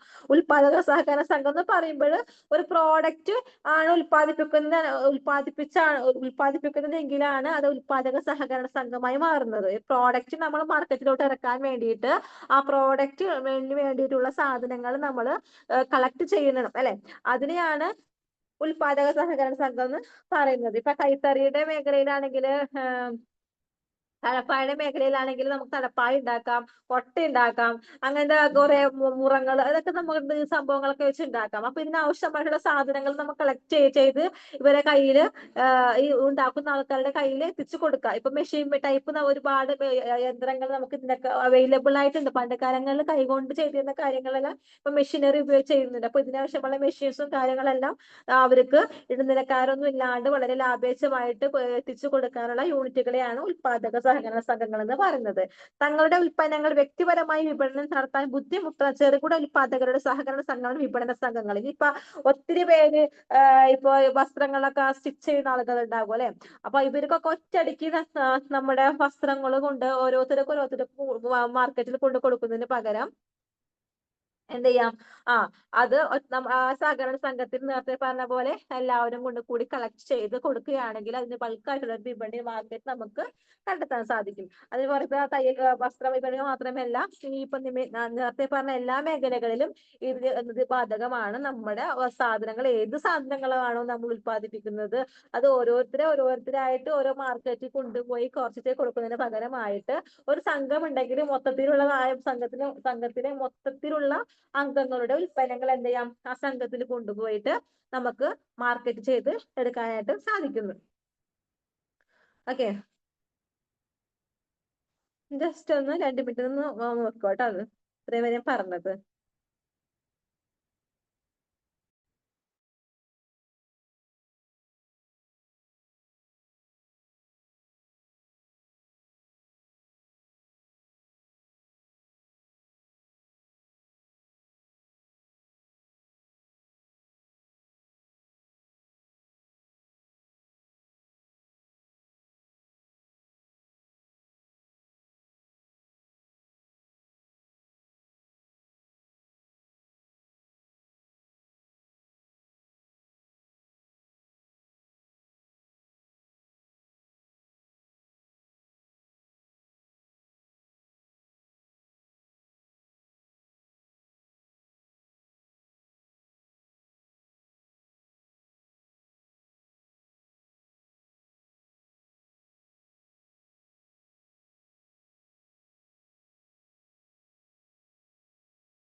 അപ്പൊ ഞങ്ങൾക്ക് അടുത്ത് നോക്കാം. നെക്സ്റ്റ് ജോയിന്റ് സ്റ്റോക്ക് കമ്പനിയാണ്. ജോയിന്റ് സ്റ്റോക്ക് കമ്പനി അത് എന്താണ് ജോയിന്റ് സ്റ്റോക്ക് കമ്പനി? അപ്പൊ ഇത്രയും നേരം പറഞ്ഞ സഹകരണ സംഘങ്ങളെ പറ്റിയാണ്. രണ്ടു തരം സഹകരണ സംഘങ്ങളെ പറ്റി പറഞ്ഞു. ഉൽപാദക സഹകരണ സംഘങ്ങൾ, ഉൽപാദകർക്കുള്ള സഹകരണ സംഘങ്ങൾ, ഉൽപാദക സഹകരണ സംഘങ്ങൾ. ഉപഭോക്തൃ സഹകരണ സംഘങ്ങൾ എന്ന് പറയുമ്പോൾ കസ്റ്റമേഴ്സിനായിട്ടുള്ള നമ്മളെ പോലുള്ള സാധനങ്ങൾ വാങ്ങി ഉപയോഗിക്കുന്നവർക്കായിട്ടുള്ള ഉപഭോക്തൃ സഹകരണ സംഘങ്ങളുണ്ട്. അപ്പൊ രണ്ട് തരത്തിലുള്ള സഹകരണ സംഘങ്ങളെ പറ്റി പറയുകയും ചെയ്തു. നെക്സ്റ്റ് ആണ് ജോയിന്റ് സ്റ്റോക്ക് കമ്പനി എന്നത് കൊണ്ട് എന്താണ് അർത്ഥമാക്കുന്നത്? ഇന്ത്യയിലെ കമ്പനികളെ നിയന്ത്രിക്കുന്നത് കമ്പനി ആക്ട് 1956 ഇന്ത്യ കമ്പനി നിയമപ്രകാരമാണ്. ഈ നിയമപ്രകാരം രൂപീകരിച്ച് രജിസ്റ്റർ ചെയ്തിട്ടുള്ള ഒരു കമ്പനിയാണ് ജോയിന്റ് സ്റ്റോക്ക് കമ്പനി. ഇതിന് സ്ഥായിയായ ഭാവമുള്ളതും പൊതുമുദ്രയുള്ളതും നിയമപരമായി പ്രത്യേക നിലനിൽപ്പുള്ളതും ആയിട്ടുള്ളൊരു കൃത്രിമമായ വ്യക്തിയാണിത് ഇത് ജോയിന്റ് സ്റ്റോക്ക് കമ്പനി എന്ന് പറയുന്നത്. കമ്പനിയുടെ ഓഹരികളായി വിഭജിച്ചിരിക്കുന്നു. ഇവ കൈവശം വെക്കുന്നവരെ ഓഹരി ഉടമകൾ എന്ന് പറയുന്നു. അപ്പൊ ജോയിന്റ് സ്റ്റോക്ക് കമ്പനി എന്ന് പറയുന്നത് അതിന്റെ ഓഹരി ഉടമകളുടെ ജോയിന്റ് സ്റ്റോക്ക് കമ്പനി എന്ന് പറയുമ്പോൾ ജോയിന്റ് എന്ന് പറയുമ്പോൾ തന്നെ നമുക്കറിയാം എന്താണ് ഒന്നിൽ നിന്ന് ഇങ്ങനെ കൂട്ടി കൂട്ടി കൂട്ടി വരുന്നതിനെ നമ്മൾ ഇന്ന് പറയുന്നത് ജോയിന്റ് സ്റ്റോക്ക് എന്ന് പറയുന്നത് അല്ലെ. ഒറ്റൊരാളല്ല, പകരം ഇങ്ങനെ ഒരു പരസ്പരം കണക്ട് ചെയ്തിട്ടുള്ള ഒരു ഇത് ഒരു ഉടമസ്ഥാവകാശമാണത്. ഒറ്റൊരാൾക്കുള്ളതായിരിക്കില്ല. ഇതിപ്പോ ഇങ്ങനെ നോക്കുകയാണെങ്കിൽ ഇങ്ങനെ ലിങ്ക് ചെയ്ത് ഈ സാധനം ഇവരെല്ലാവരും എന്തായിരിക്കും? ആ കമ്പനിയുടെ ഉടമസ്ഥരായിരിക്കും. ഈ കമ്പനിയുടെ ഉടമസ്ഥരായിരിക്കും. ജോയിന്റ് സ്റ്റോക്ക് കമ്പനി എന്ന് പറഞ്ഞാൽ എല്ലാവരും ഓഹരി ആരൊക്കെ ഇറക്കിയിട്ടുണ്ടോ അവരെല്ലാം തന്നെ അതിന്റെ ഉടമസ്ഥന്മാരായിരിക്കും. മനസ്സിലായോ? അപ്പൊ അതിന്റെ ഓഹരി ഉടമകളുടെ ഉടമസ്ഥതയിലുള്ള ഒരു ബിസിനസ് ആണ്. അവർക്ക് സ്വന്തമായി ഓഹരികൾ വാങ്ങാനും വിൽക്കാനും കഴിയും. ഇപ്പൊ ഒരു ജോയിന്റ് സ്റ്റോക്ക് കമ്പനി എന്ന് പറയുമ്പോൾ ഒരു കമ്പനി നമ്മൾ സ്റ്റാർട്ട് ചെയ്തു. ആ സ്റ്റാർട്ട് ചെയ്ത കമ്പനിയിൽ നമുക്ക് എന്ത് ചെയ്യാം? സ്റ്റാർട്ട് ചെയ്ത കമ്പനിയുടെ ഓഹരികൾ നമുക്ക് വാങ്ങിക്കാനായിട്ട് സാധിക്കും. ആ കമ്പനികളുടെ ഓഹരികൾ നമുക്ക് വാങ്ങിക്കാനായിട്ട് സാധിക്കും. ആ കമ്പനിയുടെ ഓഹരികൾ വാങ്ങിക്കുമ്പോൾ ആ കമ്പനിയുടെ പ്രോഡക്റ്റിന്റെ കയറ്റത്തിനും ഇറക്കത്തിനും അനുസരിച്ച് നമുക്ക് എന്തുണ്ടാകും?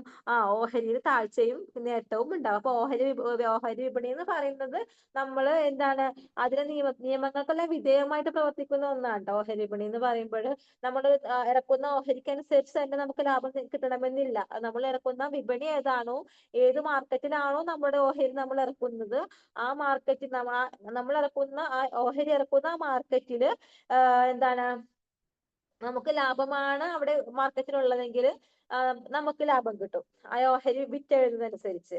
അതല്ല നഷ്ടമാണെങ്കിൽ നമുക്ക് നമ്മുടെ ഓഹരിക്ക് നമ്മൾക്ക് എന്താണ് നമ്മൾ ഇറക്കിയ ഓഹരി ഒരു പക്ഷെ ലോസ് ആയിരിക്കും നമുക്ക് ലഭിക്കുന്നത്, ലോസ് ആയിരിക്കും. അപ്പൊ അവരുടെ ഇതിൽ പറയുന്നത് ഈ ഓഹരി ഉടമകൾ ഒരു കൂട്ടം ആളുകൾ കൂടി ചേർന്ന് ഉണ്ടാക്കുന്ന ഒരു കമ്പനി, അതാണ് ജോയിന്റ് സ്റ്റോക്ക് കമ്പനി എന്നുകൊണ്ട് അർത്ഥമാക്കുന്നത്. അതിന് പ്രത്യേക ഒരു നിയമപ്രകാരമായിട്ടുള്ള ചട്ടക്കൂടിന്റെ അടിസ്ഥാനത്തിലായിരിക്കും ജോയിന്റ് സ്റ്റോക്ക് കമ്പനി ഒക്കെ വരുന്നത്. ഒത്തിരി ഓഹരി ഉടമകൾ ഉണ്ടാകും. ഒത്തിരി ഓഹരി ഉടമകൾ ഉണ്ടാകും. ഇപ്പൊ ഇന്ത്യയിലൊക്കെ തന്നെയാണെങ്കിൽ ടാറ്റ പോലെയുള്ള, റിലയൻസ് പോലെയുള്ള ഒക്കെയുള്ള കമ്പനികളൊക്കെ എന്താണ് ഒക്കെ എന്താണ് ഓഹരി ജോയിന്റ് സ്റ്റോക്ക് കമ്പനികളാണ്. അപ്പൊ ഇതൊക്കെ ഓഹരി അതിനൊക്കെ എന്തുണ്ട്? ഓഹരി വിപണികളിൽ നമ്മൾ ഇറക്കുന്നുണ്ട്. ഇപ്പൊ നമ്മൾ ബാങ്കിങ് മേഖലയിലൊക്കെ തന്നെയാണെങ്കിൽ HDFC, SBI ഒക്കെ എന്താണ് ഒരു ജോയിന്റ് സ്റ്റോക്ക് കമ്പനിയാണ്. അവിടെയൊക്കെ നമുക്ക് ഓഹരികൾ നിക്ഷേപിക്കാം, നമുക്ക് ഓഹരികൾ ഇറക്കാം. പക്ഷെ അതിനനുസരിച്ച് നമുക്ക് അവർക്കുണ്ടാകുന്ന ലാഭത്തിനും നഷ്ടത്തിനും അനുസരിച്ച് തന്നെ ആയിരിക്കും നമുക്കുണ്ടാകുന്ന ലാഭവും നഷ്ടവും. ഓക്കെ. അപ്പൊ ജോയിന്റ് സ്റ്റോക്ക് കമ്പനിയുടെ ഗുണങ്ങൾ പ്രസ്താവിക്കുക. ക്ലിപ്ത ബാധ്യതയായിരിക്കും. ക്ലിപ്ത ബാധ്യത, അംഗങ്ങളുടെ ബാധ്യത അവർ എടുത്തിട്ടുള്ള ഓഹരിയുടെ വിലയിൽ ക്ലിപ്തപ്പെട്ടിരിക്കുന്നു. അംഗങ്ങളുടെ ബാധ്യത എന്ന് പറയുന്നത് അവർ എടുത്തിട്ടുള്ള ഓഹരികളുടെ വിലയിൽ ക്ലിപ്തപ്പെട്ടിരിക്കുന്നു. ക്ലിപ്തപ്പെടുക എന്ന് പറഞ്ഞാൽ വ്യവസ്ഥപ്പെട്ടിരിക്കുന്നു എന്ന് പറയും നമ്മൾ. അതിനെ അടിസ്ഥാനമാക്കിയായിരിക്കും നമ്മൾ എന്താണ് ബാധ്യത എടുത്തിട്ടുള്ളത്, അതിനെ ആയിട്ടായിരിക്കും അതിന്റെ ഓഹരികളുടെ വിലയിൽ അടിസ്ഥാനം എടുത്തിട്ടായിരിക്കും നമ്മൾ ഇറക്കിയിരിക്കുന്ന ആ ഒരു എത്ര എമൗണ്ട് ആണ് നമ്മൾ ഇറക്കിയിരിക്കുന്നത് അതിന്റെ അടിസ്ഥാനത്തിലായിരിക്കും നമുക്കുണ്ടാവുന്ന ബാധ്യത. നമുക്കുണ്ടാവുന്ന ബാധ്യതയായാലും ലോസ് ആയാലും പ്രോഫിറ്റ് ആയാലും നമ്മൾ ഇറക്കിയിരിക്കുന്ന ഓഹരികളുടെ അടിസ്ഥാനത്തിലായിരിക്കും എന്ന് പറയുന്നത്. ഇനി ഭീമമായ മൂലധനം വേണം. ഒരു ജോയിന്റ് സ്റ്റോക്ക് കമ്പനി എന്ന് പറയുമ്പോൾ ഒരു വലിയൊരു ഇന്ത്യ ഒരു മൾട്ടിനാഷണൽ കമ്പനി ഒരു ആ ഒരു ലെവലിലോട്ടൊക്കെ നമുക്ക് വളരാൻ പറ്റിയ ഒരു മേഖലയാണത്. അപ്പൊ ഒരു വലിയൊരു ബൾക്കായിട്ടുള്ള ഒരു മാർക്കറ്റ് കിട്ടണമെങ്കിൽ ഭീമമായ മൂലധനം വേണം. ഭീമമായ മൂലധനം കണ്ടെത്താനാണ് ഓഹരി ഉടമകൾ നമ്മൾ കണ്ടെത്തുന്നത്. ഓഹരി ഉടമകൾ നമ്മൾ കണ്ടെത്തുമ്പോൾ ഈ ഓഹരിയില് ഓരോ ഓഹരി ഉടമകളും അവരുടെ മൂലധനം ഈ ബിസിനസ്സിലോട്ട് ഇൻവെസ്റ്റ് ചെയ്യുമ്പോൾ ആ ഒരു ബിസിനസിന്റെ ആ സൈക്കിൾ അനുസരിച്ച് അതിന്റെ പ്രോഫിറ്റ് ഈ ഓഹരി ഉടമകൾക്ക് എല്ലാം തന്നെ എന്ത് ചെയ്യുന്നുണ്ട്, വിഭജിച്ച് കിട്ടുന്നുണ്ട്. ഇത് തുടർച്ചയായ നിലനിൽപ്പാണ്.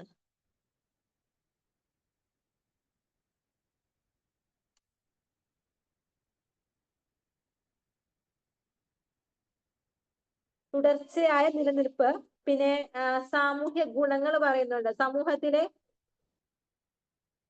സമൂഹത്തിലെ സമ്പത്ത് ശേഖരിക്കാനും അത് വ്യവസായത്തിൽ നിക്ഷേപിക്കാനും കമ്പനി സഹായിക്കുന്നു. എന്താണ് സാമൂഹ്യ ഗുണങ്ങൾ എന്ന് പറയുന്നത്? സമൂഹത്തിലെ സമ്പത്ത് ശേഖരിക്കാനും അത് വ്യവസായത്തില് ടാറ്റ, റിലയൻസ് പോലെയുള്ള കമ്പനികളൊക്കെ വരുമ്പോൾ നമുക്ക് എന്ത് ചെയ്യാം, നമുക്ക് അത്യാവശ്യം എസ്റ്റാബ്ലിഷ്ഡ് ആയിട്ടുള്ള ഫേംസ് ആണത് അല്ലെ. നമുക്ക് കാലങ്ങളായിട്ട് റൺ ചെയ്തു പോകുന്ന, നമുക്ക് ഒത്തിരി വിശ്വാസയോഗ്യമായിട്ടുള്ള ഫേംസ് ആണതൊക്കെ.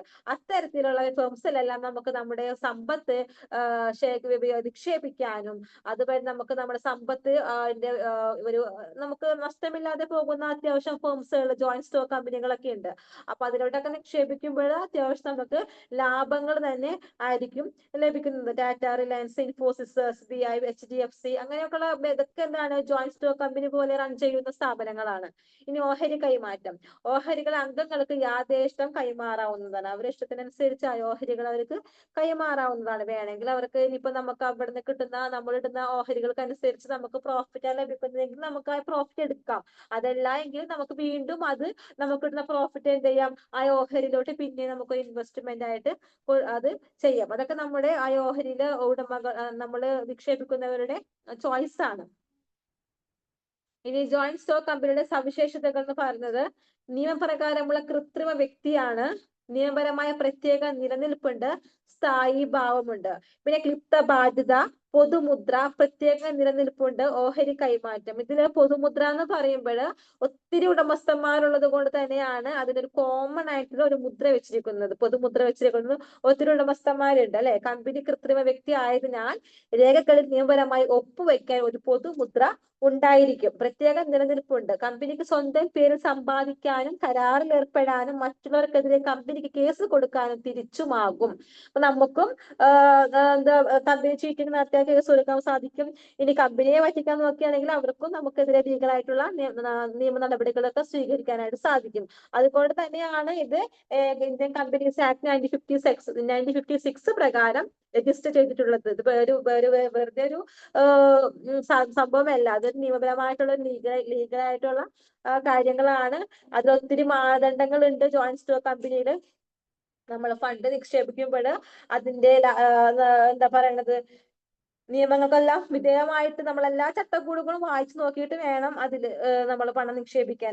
ഒത്തിരി നൂലാമാലകളൊക്കെ ഉണ്ട്. അപ്പൊ അതൊക്കെ നമ്മൾ കറക്റ്റ് ആയിട്ട് വായിച്ചു നോക്കിയിട്ട് മനസ്സിലാക്കിയിട്ട് വേണം ഇത്തരം വിപണിയിലോട്ടൊക്കെ നമ്മൾ പണം നിക്ഷേപിക്കാനും കാര്യങ്ങൾ കൈകാര്യം ചെയ്യാനായിട്ട്. അപ്പൊ അതിലൊക്കെ എന്തെങ്കിലും പ്രൊസീജിയേഴ്സിലും മാറ്റങ്ങളിലൊക്കെ എന്തെങ്കിലും ബുദ്ധിമുട്ടുകൾ വന്നിട്ടുണ്ടെങ്കിൽ കമ്പനിക്ക് നമുക്കെതിരെ കേസ് കൊടുക്കാനുമുള്ള അവകാശം ഉണ്ട്. പിന്നെ ഇതില് ഇമ്പോർട്ടന്റ് ആയിട്ട് പറയുന്നത് ജോയിന്റ് സ്റ്റോക്ക് കമ്പനി, വിവിധതരം കമ്പനികൾ ചോദിച്ചിട്ടുണ്ട്. അത് ഏതാണെന്ന് ചോദിച്ചിട്ടുണ്ട്. വിവിധതരം കമ്പനികൾ, അതിൽ പ്രൈവറ്റ് ലിമിറ്റഡ് കമ്പനികൾ, അത് സ്വകാര്യ കമ്പനികളാണ്. പബ്ലിക് ലിമിറ്റഡ് കമ്പനികൾ പൊതു കമ്പനിയാണ്. സർക്കാർ കമ്പനികൾ, ബഹുരാഷ്ട്ര കമ്പനികൾ. വിവിധതരം കമ്പനികൾ ഏതെല്ലാമെന്ന് ചോദിച്ചിട്ടുണ്ടെങ്കിൽ 4 കമ്പനികൾ പറയാം. അത് ചോദിക്കുന്ന ഒരു ക്വസ്റ്റ്യൻ ആണ്. പിന്നെ സ്വകാര്യ കമ്പനി എന്നാൽ എന്താണ് സ്വകാര്യ കമ്പനി എന്ന് ചോദിച്ചിട്ടുണ്ട്. 1956 കമ്പനി നിയമപ്രകാരം 1 ലക്ഷം രൂപയോ അതിൽ കൂടുതലോ ഉള്ള തുക അടച്ചു തീർത്ത ഓഹരി മൂലധനത്തോടെ രൂപീകരിക്കുന്ന കമ്പനിയാണ് സ്വകാര്യ കമ്പനി. 1 മിനിറ്റ്, 1 സെക്കൻഡ് കേട്ടോ.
അപ്പൊ ഈ സ്വകാര്യ കമ്പനി എന്ന് പറയുന്നത് അതിന്റെ മൂലധനം എന്ന് പറയുന്നത് 1 ലക്ഷം രൂപ. 1 ലക്ഷം രൂപയുടെ ആ ഒരു മൂലധനം ഉണ്ടെങ്കിൽ അടച്ചു തീർത്ത ഓഹരി മൂലധനത്തോടെ രൂപീകരിക്കുന്ന കമ്പനിയാണ് സ്വകാര്യ കമ്പനി എന്ന് പറയുന്നത്. അത്രയും മനസ്സിലാക്കി, അത്രയും നമുക്ക് അറിഞ്ഞാൽ മതി.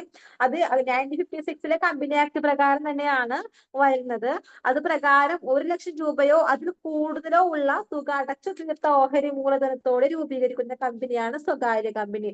1 lakh and എബോ ആ ഒരു എമൗണ്ടിന് രൂപീകരിച്ച് സ്വകാര്യമായിട്ട് ഉള്ള ഒരു ചട്ടക്കൂടിൽ നിന്ന് രൂപീകരിക്കുന്ന കമ്പനിയാണ് എന്താ സ്വകാര്യ കമ്പനി എന്ന് പറയുന്നത്. ഇതിന്റെ പരമാവധി അംഗങ്ങൾ 2013 ചട്ടക്കൂട് പ്രകാരം 2 പേര് അല്ലെങ്കിൽ മാക്സിമം 200 പേരായിട്ടാണ് വരുന്നത്. 2 പേര് അല്ലെങ്കിൽ സ്വകാര്യ കമ്പനിയിൽ ചുരുങ്ങിയത് 2 പേര് വേണം. അതിന്റെ മൂലധനം എന്ന് പറയുന്നത് 1 ലക്ഷം രൂപയോ അതിൽ കൂടുതലോ ആകാം. സ്വകാര്യ കമ്പനിയുടെ മൂലധനം എന്ന് പറയുന്നത് 1 ലക്ഷം രൂപയോ അല്ലെങ്കിൽ അതിൽ കൂടുതലോ ആകാം. 2013 ആക്ട് പ്രകാരം ഈ സ്വകാര്യ കമ്പനിയിൽ 2 പേര് ചുരുങ്ങിയതും കൂടുതലായിട്ട് മാക്സിമം 200 പേരുമെങ്കിലുമാണ് ഇതിൽ അംഗങ്ങളായിട്ട് വരേണ്ടത്. ഇതില് കമ്പനിയുടെ ഓഹരികൾ, ഇത് സ്വകാര്യ കമ്പനിയാണ് അല്ലെ, പൊതുമുതലല്ല, സ്വകാര്യമാണ്, പ്രൈവറ്റ് ആണ്. അതുകൊണ്ട് തന്നെ എന്താണ്, കമ്പനിയുടെ ഓഹരികളോ കടപ്പത്രങ്ങളോ വാങ്ങാൻ പൊതുജനങ്ങളെ ക്ഷണിക്കുന്നത് നിരോധിക്കപ്പെട്ടിരിക്കുന്നു. അപ്പൊ സ്വകാര്യ കമ്പനിയിലുള്ള അംഗങ്ങൾക്ക് മാത്രം തന്നെയാണ് ഓഹരികൾ വാങ്ങാനും എന്താ പറയുന്നത് കടപ്പത്രങ്ങൾ വാങ്ങാനുമുള്ള അവകാശം ആ സ്വകാര്യ കമ്പനിയിൽ അംഗങ്ങളായിട്ടുള്ളവർക്ക് മാത്രമാണ്. എല്ലാവർക്കും അത് കയറി ചെയ്യാനായിട്ട് സാധിക്കില്ല. ഇനി പൊതു കമ്പനി എന്ന് പറയുമ്പോൾ നെക്സ്റ്റ് പൊതു കമ്പനിയാണ്. പൊതു കമ്പനി എന്ന് പറയുമ്പോൾ അതും 1956 ആക്ട് പ്രകാരം തന്നെ വരുന്നതാണ്. ഇതിന്റെ ഒരു മൂലധനം എന്ന് പറയുന്നത് 5 ലക്ഷം രൂപയുടെ 5 ലക്ഷം രൂപയാണ്. സ്വകാര്യ കമ്പനി എന്ന് പറഞ്ഞാൽ 1 ലക്ഷം രൂപയ്ക്ക് മേലെ വരികയാണെങ്കിൽ പൊതു കമ്പനി എന്ന് പറയുമ്പോൾ 5 ലക്ഷം രൂപയുടെ അടച്ചു തീർത്ത ഒരു മൂലധനം ഉണ്ടായിരിക്കും. 5 lakh ആണ് അതിന്റെ പ്രോഫിറ്റ്, അതിന്റെ മൂലധനമായിട്ട് വരുന്നത് 5 lakh ആണ്. സ്വകാര്യ കമ്പനിക്ക് 1 lakh ആണ്, പൊതു കമ്പനിക്ക് 5 lakh ആണ് വരുന്നത്. ഇതിന്റെ അംഗസംഖ്യ 7-ൽ കുറയാൻ പാടില്ല. പൊതു മേഖല കമ്പനി എന്ന് പറയുമ്പോൾ അതിന്റെ അംഗസംഖ്യ 7-ൽ കുറയാനായിട്ട് പാടില്ല. മാക്സിമം എത്ര വേണം? 7. സ്വകാര്യ കമ്പനിക്ക് 2 ആണ്, പൊതുമേഖല കമ്പനിക്ക് 7 ആണ് വരുന്നത്. ഇനി പ്രൈവറ്റ് ലിമിറ്റഡ് കമ്പനിയും പബ്ലിക് ലിമിറ്റഡ് കമ്പനിയും തമ്മിൽ വ്യത്യാസം എന്താണെന്ന് ചോദിച്ചിട്ടുണ്ട്. ഒരു പ്രൈവറ്റ് ലിമിറ്റഡ് കമ്പനി രൂപീകരിക്കുന്നതിന് ആവശ്യമായ ഏറ്റവും ചുരുങ്ങിയ അംഗസംഖ്യ 2 ആണ്. എന്നാൽ പബ്ലിക് ലിമിറ്റഡ് കമ്പനിക്ക് ഇത് 7 ആണ്. ഒരു പ്രൈവറ്റ് ലിമിറ്റഡ് കമ്പനി ഏറ്റവും ചുരുങ്ങിയത് 1 ലക്ഷം രൂപയുടെ അടവ് മൂലധനം വേണം. ഒരു പ്രൈവറ്റ് ലിമിറ്റഡ് കമ്പനിക്ക് മൂലധനം എത്ര വേണം? 1 വേണം. മറ്റേ പൊതുമേഖലാ കമ്പനിക്കാണെങ്കിലോ പബ്ലിക് ലിമിറ്റഡ് കമ്പനിക്കാണെങ്കിലോ അതിന്റെ അംഗസംഖ്യ മൂലധനം 5 വേണം. 5 lakh വേണം. ഒരു പ്രൈവറ്റ് ലിമിറ്റഡ് കമ്പനിയുടെ സ്വകാര്യ കമ്പനി പരമാവധി അംഗസംഖ്യ 50-ൽ കവിയാൻ പാടില്ല. ഒരു പ്രൈവറ്റ് ലിമിറ്റഡ് കമ്പനിയുടെ പരമാവധി അംഗസംഖ്യയാണ് 50-ൽ കവിയാൻ പാടില്ല എന്ന് പറയുന്നുണ്ട്. ഓക്കെ, കമ്പനിയുടെ 50-ൽ കവിയാൻ അംഗസംഖ്യ 50-ൽ കവിയാൻ പാടില്ല. 2013 കമ്പനി നിയമപ്രകാരം പരമാവധി അംഗസംഖ്യ 200 ആണ്. എന്നാൽ ഒരു പബ്ലിക് ലിമിറ്റഡ് കമ്പനിയുടെ പരമാവധി അംഗസംഖ്യ യാതൊരു നിയന്ത്രണവുമില്ല. അപ്പൊ സ്വകാര്യ കമ്പനിക്ക് നിയന്ത്രണമുണ്ട്. പരമാവധി അംഗസംഖ്യ എത്രയാണ്? 2013 ആക്ട് പ്രകാരം, കമ്പനി ആക്ട് പ്രകാരം 1956 പ്രകാരമാണ് 50 പേര് പറഞ്ഞിരിക്കുന്നത്. 2013 കമ്പനി ആക്ട് പ്രകാരം 200 മെമ്പേഴ്സ് വരെ സ്വകാര്യ കമ്പനിയിലാകാൻ സാധ്യതയുണ്ട്. എന്നാൽ പൊതു കമ്പനിയിലാകുമ്പോൾ അവിടെ അംഗസംഖ്യക്ക് എന്തില്ല, ലിമിറ്റ് ഇല്ല. എത്ര വേണമെങ്കിലും നമുക്ക് അതില് അംഗങ്ങളാവാൻ താല്പര്യമുണ്ടെങ്കിൽ അംഗങ്ങളാകാം. അപ്പൊ ഒരു പ്രൈവറ്റ് ലിമിറ്റഡ് കമ്പനിയുടെ ഓഹരികൾ കൈമാറ്റം ചെയ്യുന്നത് നിയന്ത്രിച്ചിരിക്കുന്നു. എന്നാൽ പബ്ലിക് ലിമിറ്റഡ് കമ്പനിയുടെ ഓഹരികൾ യാഥേഷ്ടം കൈമാറാവുന്നതാണ്. സ്വകാര്യ മേഖലാ കമ്പനിയുടെ ഓഹരികള് എന്താണ് കൈമാറ്റം ചെയ്യപ്പെടുന്നത് നിയന്ത്രണ വിധേയമാണ്. കമ്പനി ആക്ട് പ്രകാരം, സ്വകാര്യ കമ്പനി ആക്ട് പ്രകാരം അതിന്റെ ഓഹരികളുടെ കൈമാറ്റം നിയന്ത്രണ വിധേയമാണ്. പൊതു കമ്പനിയുടെ ഓഹരി വിപണന കൈമാറ്റം നിയന്ത്രണ വിധേയമല്ല. പ്രൈവറ്റ് ലിമിറ്റഡ് കമ്പനിക്ക് ചുരുങ്ങിയത് 2 ഡയറക്ടർമാർ വേണം. എന്നാൽ പബ്ലിക് ലിമിറ്റഡ് കമ്പനിക്ക് ഏറ്റവും കുറഞ്ഞത് 3 ഡയറക്ടർമാർ വേണം. എന്താണ് പ്രൈവറ്റ് കമ്പനിക്ക് ചുരുങ്ങിയത് 2 ഡയറക്ടർ വേണം. പബ്ലിക് ലിമിറ്റഡ് കമ്പനിക്ക് ചുരുങ്ങിയത് 3 ഡയറക്ടർ വേണം. സർട്ടിഫിക്കറ്റ് ഓഫ് ഇൻകോർപ്പറേഷൻ കിട്ടിയാൽ ഉടൻ പ്രൈവറ്റ് ലിമിറ്റഡ് കമ്പനിക്ക് വ്യാപാരം തുടങ്ങാവുന്നതാണ്. എന്താണ് വേണ്ടത്? പ്രൈവറ്റ് കമ്പനിക്ക് എന്താണ് വേണ്ടത്? Certificate of incorporation. എന്താണ് സർട്ടിഫിക്കറ്റ് ഓഫ് ഇൻകോർപ്പറേഷൻ കിട്ടിയാൽ ഉടൻ തന്നെ സ്വകാര്യ കമ്പനിക്ക് അവരുടെ വ്യാപാരം തുടങ്ങാവുന്നതാണ്. എന്നാൽ കമ്പനി രജിസ്ട്രാറിൽ നിന്ന് certificate of commencement of business കിട്ടിയാൽ മാത്രമേ പബ്ലിക് കമ്പനിക്ക് വ്യാപാരം തുടങ്ങാൻ കഴിയൂ. അതൊക്കെ ഇലാബറേറ്റ് ആയിട്ട് നമുക്ക് ചോദിക്കൂല, എന്നാൽ പോലെ അറിയാൻ വേണ്ടിയിട്ടാണ്. ഒരു പ്രൈവറ്റ് ലിമിറ്റഡ് കമ്പനി എന്ന് പറയുമ്പോൾ ഏറ്റവും ബേസായ കാര്യങ്ങൾ 2-3-4 പോയിന്റ് എന്തായാലും നമ്മൾ മനസ്സിലാക്കി വെക്കുക. ഏറ്റവും എളുപ്പമായിട്ടുള്ളത് മനസ്സിലാക്കി വെക്കുക. അപ്പൊ ഒരു പ്രൈവറ്റ് ലിമിറ്റഡ് കമ്പനി എന്ന് പറയുമ്പോൾ അതിന്റെ മൂലധനം 1 വേണം. സ്വകാര്യ കമ്പനിയുടെ മൂലധനം 5 വേണം. പ്രൈവറ്റ് ലിമിറ്റഡ് കമ്പനിയുടെ അംഗസംഖ്യ എന്ന് പറയുമ്പോൾ അത് 50 ആണ്. മാക്സിമം 2013 ആക്ട് പ്രകാരം അത് 200 വരെയും ആകാം. പ്രൈവറ്റ് ലിമിറ്റഡ് കമ്പനിക്ക് അങ്ങനെ ഒരു എന്താണ് മെമ്പേഴ്സിന് ഒരു നിയന്ത്രണങ്ങളില്ല. എത്ര പേർക്ക് വേണമെങ്കിലും അതിന് മെമ്പേഴ്സ് ആകാം. ഇനി ഒരു പ്രൈവറ്റ് ലിമിറ്റഡ് കമ്പനി രൂപീകരിക്കുന്നതിന് ആവശ്യമായ ഏറ്റവും ചുരുങ്ങിയ അംഗസംഖ്യ ആണെങ്കിൽ പ്രൈവറ്റ് ലിമിറ്റഡ് കമ്പനിയുടെ 2 പേരാണ്. പബ്ലിക് ലിമിറ്റഡ് കമ്പനിയുടെ അത് 7 ആണ്. അപ്പൊ 3 പോയിന്റ് ഇത്രയും വളരെ സിമ്പിൾ ആയിട്ടുള്ള പോയിന്റ് നമുക്ക് കിട്ടും. പിന്നെ പ്രൈവറ്റ് ലിമിറ്റഡ് കമ്പനിയുടെ ഓഹരി കൈമാറ്റം നിയന്ത്രണ വിധേയമാണ്. കമ്പനി ആക്ട് പ്രകാരം നിയന്ത്രണ വിധേയമാണ്. പബ്ലിക് ആക്ട് പൊതുമേഖലാ കമ്പനിയുടെ ഓഹരി കൈമാറ്റം നിയന്ത്രണ വിധേയമല്ല. പിന്നെ ഡയറക്ടർമാരെ കാര്യത്തിലാണെങ്കിൽ പ്രൈവറ്റ് ലിമിറ്റഡ് കമ്പനിയുടെ 2 ആണ്. പൊതുമേഖലാ കമ്പനിക്ക് 3 ഡയറക്ടർമാരും വേണം. ഓക്കെ. ഇനി സർക്കാർ കമ്പനി എന്നാൽ എന്ത്? ബഹുരാഷ്ട്ര കമ്പനികൾ എന്നാൽ എന്ത്? ബഹുരാഷ്ട്ര കമ്പനിയുടെ ഗുണങ്ങൾ എന്തെല്ലാം എന്നൊക്കെ ചോദിച്ചിട്ടുണ്ട്.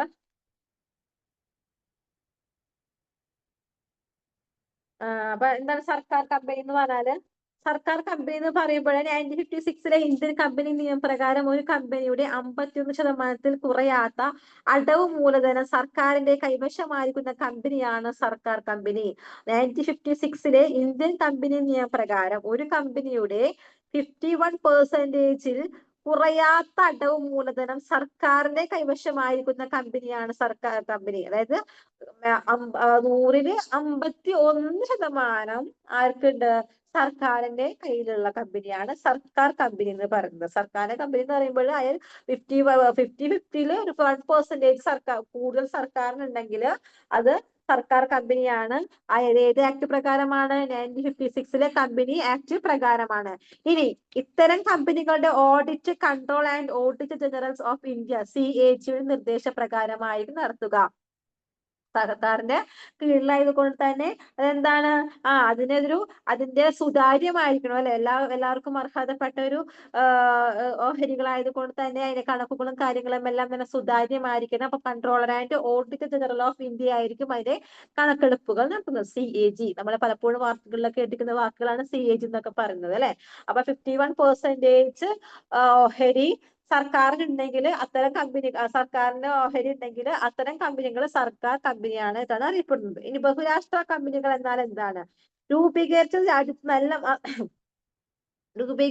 രാജ്യത്ത് മാത്രമല്ല പല രാജ്യങ്ങളിലോട്ടും അത് വ്യാപിച്ചു കിടക്കുകയാണ്.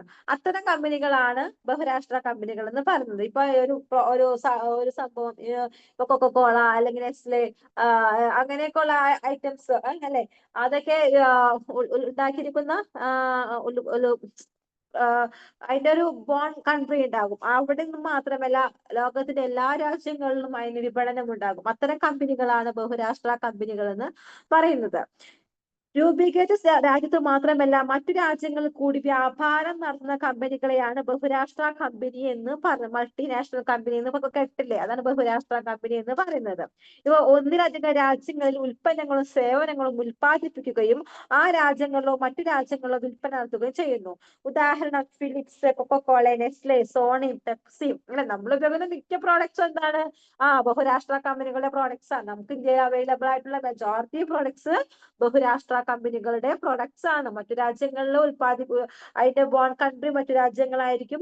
പിന്നീട് അവര് ഇന്ത്യയിലേക്ക് അവരുടെ പ്രോഡക്റ്റിന്റെ ഉള്ള മാർക്കറ്റ് കണ്ടെത്തുകയും അതിനായിട്ടുള്ള ഫാക്ടറികളും കാര്യങ്ങളും ഔട്ട്ലെറ്റുകളൊക്കെ തുടങ്ങുകയും ചെയ്യുന്ന കമ്പനീസ് ആണ് ബഹുരാഷ്ട്ര കമ്പനികൾ. ലോകം മൊത്തം അവർക്ക് എന്തുണ്ടാകും? ഫ്രാഞ്ചൈസികൾ ഉണ്ടാകും, അല്ലെങ്കിൽ മാർക്കറ്റ് ഉണ്ടാകും. ഇത്തരം കമ്പനികളെയാണ് ബഹുരാഷ്ട്ര കമ്പനി എന്ന് പറയുന്നത്. ബഹുരാഷ്ട്ര കമ്പനിയുടെ ഗുണങ്ങൾ എന്തെല്ലാം? വിദേശ മൂലധനമാണ്, തൊഴിലവസരങ്ങൾ സൃഷ്ടിക്കുന്നു, ആധുനിക സാങ്കേതിക വിദ്യയുടെ ഉപയോഗം, അനുബന്ധ സ്ഥാപനങ്ങളുടെ വളർച്ച, കയറ്റുമതി വർധനവും, വിദേശ നാണ്യ ലഭ്യതയും, ആരോഗ്യകരമായ മത്സരം. അതെ, നമുക്ക് ബഹുരാഷ്ട്ര കമ്പനി എന്ന് പറയുമ്പോഴും നമ്മുടെ രാജ്യത്ത് അല്ലെങ്കിൽ മറ്റു രാജ്യത്ത് ഉണ്ടായ ഒരു പ്രോഡക്റ്റ് ആണെങ്കിൽ ആ സംഭവം നമ്മുടെ രാജ്യത്ത് വരുമ്പോൾ അത് വിദേശ മൂലധനമാണ്. നമുക്ക് പ്രത്യേകിച്ച് അവിടെ മൂലധനമൊന്നും നിക്ഷേപിക്കേണ്ട കാര്യമായിട്ടില്ല. അത് അവരുടെ എവിടെ ഏത് രാജ്യക്കാരാണോ അത് കണ്ടെത്തിയിട്ടുള്ളത്, അത് പ്രോഡക്റ്റ് ഉത്പാദിപ്പിക്കുന്നത്, അവരാണ് ആ പ്രോഡക്റ്റിന് മൂലധനം നിക്ഷേപിക്കുന്നത്, അല്ലെ?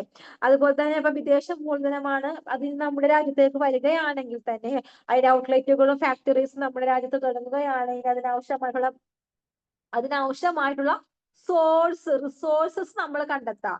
നമ്മുടെ രാജ്യത്തുണ്ടെങ്കിൽ മൂലധനം അവർ ഇറക്കും, റിസോഴ്സസ് മാത്രം നമ്മുടെ രാജ്യത്ത് ഉണ്ടായാൽ മതി. അത് ഉണ്ടാക്കാൻ ആവശ്യമായിട്ടുള്ള, അല്ലെ? കൊക്കക്കോള പോലെയുള്ള പ്രോഡക്റ്റ് എന്ന് പറയുമ്പോൾ പ്ലാച്ചിമട പോലെയുള്ള സമരങ്ങളൊക്കെ നമ്മൾ കേട്ടിട്ടുള്ളതാണ്, അല്ലെ?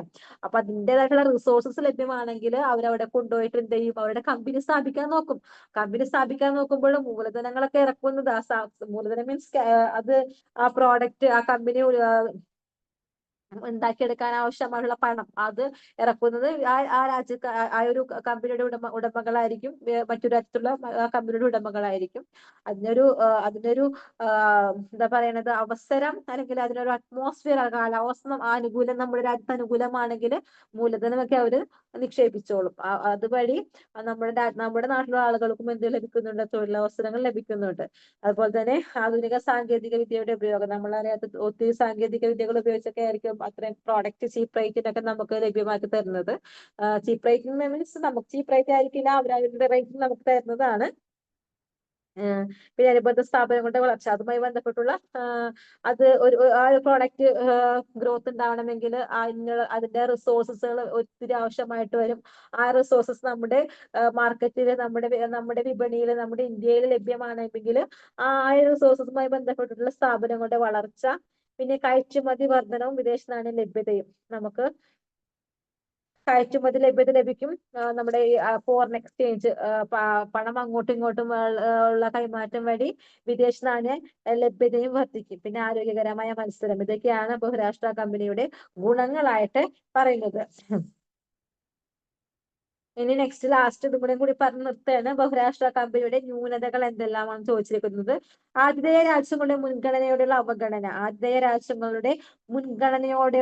അവഗണന. ഏറ്റവും ലാഭകരമായ വ്യവസായങ്ങളിലാണ് ബഹുരാഷ്ട്ര കമ്പനികൾ സാധാരണയായി മൂലധന നിക്ഷേപം നടത്തുന്നത്. അപ്പൊ ആതിഥേയ രാജ്യങ്ങളുടെ മുൻഗണനയോടുള്ള അവഗണന. നമ്മളിപ്പോ നമ്മുടെ രാജ്യത്താണ് വരുന്നതെങ്കിൽ നമ്മുടെ മുൻഗണനയ്ക്ക് എല്ലാവരും പ്രാധാന്യം നൽകുന്നത്.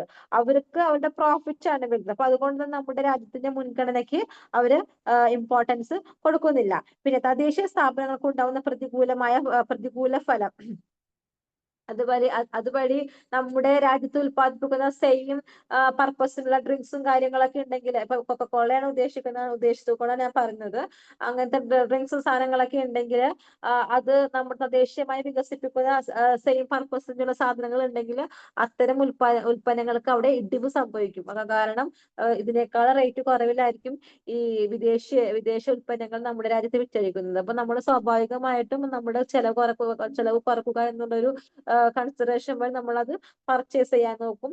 അതുകൊണ്ട് തന്നെ തൽഫലമായിട്ട് നമ്മൾ തദ്ദേശീയമായിട്ട് നമ്മുടെ രാജ്യത്ത് ഉത്പാദിപ്പിക്കുന്ന പ്രോഡക്റ്റിന്റെ ഉത്പാദനം കുറയുകയും ചെയ്യും. പിന്നെ പാരമ്പര്യ കൈമാറ്റം. ബഹുരാഷ്ട്ര കമ്പനികൾ ആതിഥേയ രാജ്യങ്ങളിൽ പരിചയപ്പെടുത്തുന്ന ഉപഭോക്തൃ ഉൽപ്പന്നങ്ങൾ അവിടുത്തെ പ്രാദേശിക സാംസ്കാരിക നിയമങ്ങളോട് പൊരുത്തപ്പെടണമില്ല. അതൊരു സാംസ്കാരിക മാറ്റത്തിന് കാരണമാകാം, അല്ലെ? ഇപ്പൊ നമ്മളിപ്പോ പറഞ്ഞ പോലെ തന്നെയുള്ള സംഭവങ്ങൾ, ഡ്രിങ്ക്സ് ഒക്കെ തന്നെ നമ്മളെ രാജ്യങ്ങളിൽ പണ്ടുകാലത്ത് ഉപയോഗിക്കാത്ത സംഭവങ്ങളൊക്കെ ആയിരുന്നു. ഇപ്പൊ അത് കുടിക്കുക, അത് കഴിക്കുക, അല്ലെങ്കിൽ അത്തരം ഫുഡുകൾ ഇപ്പൊ ഇന്ന സാധനം ഒന്നുമില്ല, ഒരു കുറച്ചും കൂടെ മറ്റു രാജ്യങ്ങളിലെ പ്രോഡക്ട്സ് ആണ് നമ്മൾ ഉപയോഗിക്കുന്നെങ്കിൽ അതൊരു പ്രസ്റ്റീജ് ഇഷ്യൂ ആയി മാറി നമ്മൾ അത് യൂസ് ചെയ്യാൻ നോക്കും അല്ലെ. നമ്മൾ അത് യൂസ് കാരണം എന്താണ്, അതൊരു സൊസൈറ്റിയിലെ ഒരു സ്റ്റാറ്റസിന്റെ ഒരു ഇൻഡിക്കേഷൻ ആയിട്ട് നിലനിൽക്കുന്നത്. ഞങ്ങൾ അതാണ് യൂസ് ചെയ്യുന്നത്, ഞങ്ങൾ ഇന്ന പ്രോഡക്റ്റ് ആണ് യൂസ് ചെയ്യുന്നത്, ഞങ്ങളിപ്പോ കുളിക്കാൻ ഉപയോഗിക്കുന്ന പ്രോഡക്റ്റ് ആണെങ്കിലും നമ്മൾ ഭക്ഷണം കഴിക്കാൻ ഉപയോഗിക്കുന്നതാണെങ്കിലും എല്ലാ പ്രോഡക്റ്റിനും എന്തുണ്ട്, ഒരു ബഹുരാഷ്ട്ര കമ്പനിയുടെ സ്വാധീനമുണ്ട്. അപ്പൊ നമ്മൾ ഉപയോഗിക്കുന്ന പ്രോഡക്റ്റ് ഇന്നതാണ് എന്ന് പറയുമ്പോൾ അതൊരു നമ്മുടെ ഒരു സ്റ്റാറ്റസ് ഇഷ്യൂ അല്ലെങ്കിൽ പ്രസ്റ്റീജ് ഇഷ്യൂ ഒക്കെ ആയിട്ട് വരുമ്പോൾ, അല്ലെങ്കിൽ മറ്റുള്ള സൊസൈറ്റിയിൽ നമ്മൾക്ക് കുറച്ചും കൂടി അങ്ങനെ ഒരു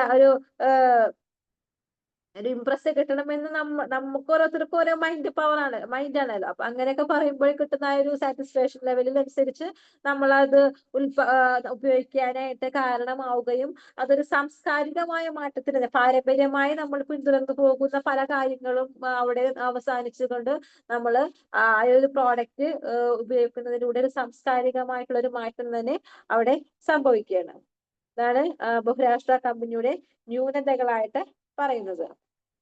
അപ്പോ ഇത്രയേ ഉള്ളൂ ഇന്നത്തെ ക്ലാസ്സില്. ഇനി കുറച്ചും കൂടെ ഉണ്ട്, അത് നെക്സ്റ്റ് ക്ലാസ്സിൽ നമുക്ക് കവർ ചെയ്യാം. Okay.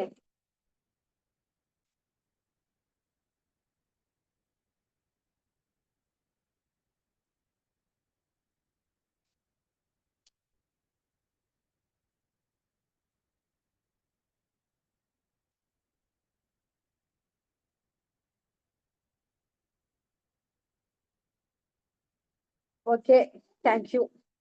Okay, ma'am. Thank you. Welcome.